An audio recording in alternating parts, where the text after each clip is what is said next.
Welcome back again. It's Jerry here with the Happy Hootie, and I've got a sad story. I was in a parking lot and didn't realize it till after I got home that somebody decided to run a shopping cart into the side of my new car, and it made a big impact here, and it ran all the way down about 6 inches away from that mark. Now, most of it could possibly buff out with some compound, but this is all the way down to the metal finish up here, and so there's not really a way to buff that out. I researched online and found a product called Scratches Happen. It was about $45 on Amazon, and I'll put a link down below. And it came with all the paint necessary to match the color, as far as the base coat, the actual paint color, and a clear coat that's gonna go on top. It also came with a pair of gloves, which you may decide you may or may not want to use, and also a bunch of different applicators depending on the size of the scratch that you're gonna be working with. What I'm going to be doing today is going to go ahead and try to correct this, and I'm going to zoom it in close so you can see it, and let's see if we can't make that look better. Included in the test kit is also one of these instruction cards, and an important part of that is this gray side here, that you need to go ahead and put whatever layers and let dry in between times that you plan on putting on your car, and then color matching to make sure that it is in fact the right color. And once you do that, you can hold it up to your car and verify that it's the right color before you get started. So the last thing you want to do is spend all this time doing this to find out it's not the right color. The first step we're going to do to prep work here is we're going to be using some of this new finish Scratch Doctor Scratch Remover that's just going to polish any of the fine edges that are sticking up on here. And we're going to go ahead and put it on there. And we're going to go ahead and work this in there in kind of a circular motion to kind of polish that area out. Applying just moderate pressure. And then we're going to wipe it off with a clean side of our cloth.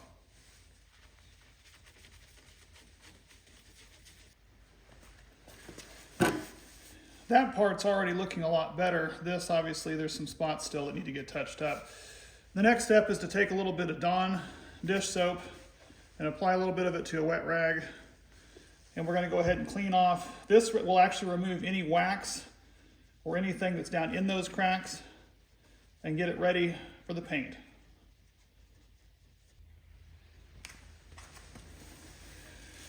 Using our primer, I've shaken this up, and I'm going to use their smallest, which is basically just a toothpick. These are pretty small spots. I'm going to go ahead and get a little bit of this in here. Now it will look almost gray when it goes on, but it will dry a lighter color. And we're just going to slowly touch little spots in here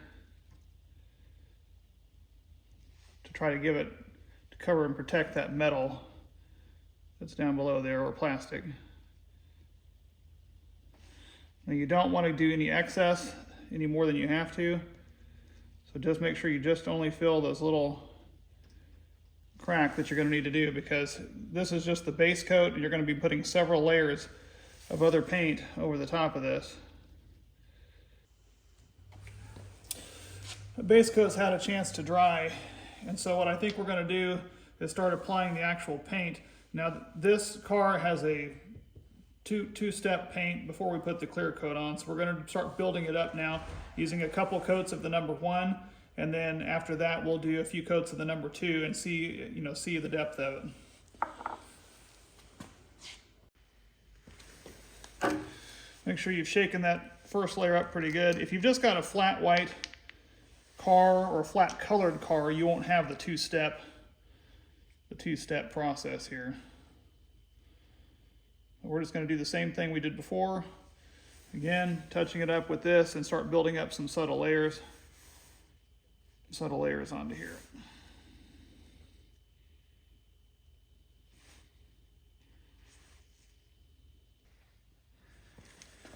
It's looking a lot better because the dark is gone. I can still see the scratch, of course, but we've applied basically 3 coats within the crack and the deep spots, and I just put 1 coat down the edge of this thing here. I've got the second part here, which is going to add a little bit of the pearl finish to it, and that should help a lot to hide any other imperfections that are there.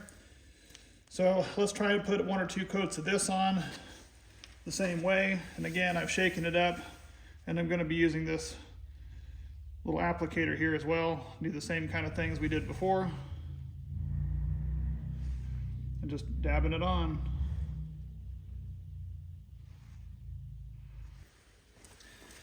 Now that that's had time to dry, I've kind of gone through and picked off some of the excess with a Q-tip. You can kind of rub off any of the excess to try to get it around there. And last thing there is to do is just to apply some clear coat to it, just to kind of shine it up a little bit and then let that cure so that we can then go ahead and put a little bit of wax on it and try to finish up hiding the rest of it.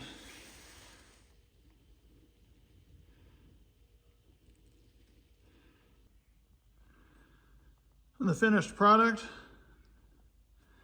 you know, I could have done it better. It takes a lot of practice with something like this, and I'm finding that out as I go, and I could always remove it. It does look, I would guess, probably about 60 to 70% better. It's perfectly fine from where I'm standing. If you're walking along the car, being along the ridge there, I don't think you'd ever really notice it. That one spot where it was really deep, it didn't quite come out perfect like I would have liked to have had it done.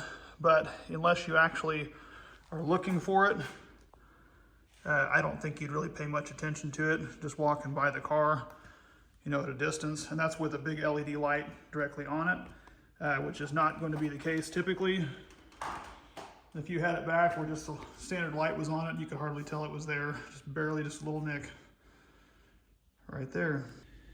Again, I think that this product, Scratches Happens, is a pretty good product. The paint color seemed to be pretty on point, so I think with a little bit of practice, it would be a lot easier. I also think if you had simpler scratches or road rash or nicks on the front bumper or something that is a flat surface, it would make it worlds easier. Trying to do this, to me, on a crease and on a vertical surface made it a lot more difficult to do. But I'm still pretty happy with the results, and I don't have to look at the bare metal. Unless somebody's actually paying attention, they're probably not going to notice it. Also, once I get it washed up and put a fresh coat of wax on it, chances are you probably will hardly even notice that it's there. I'll be the only one that'll know that it's there.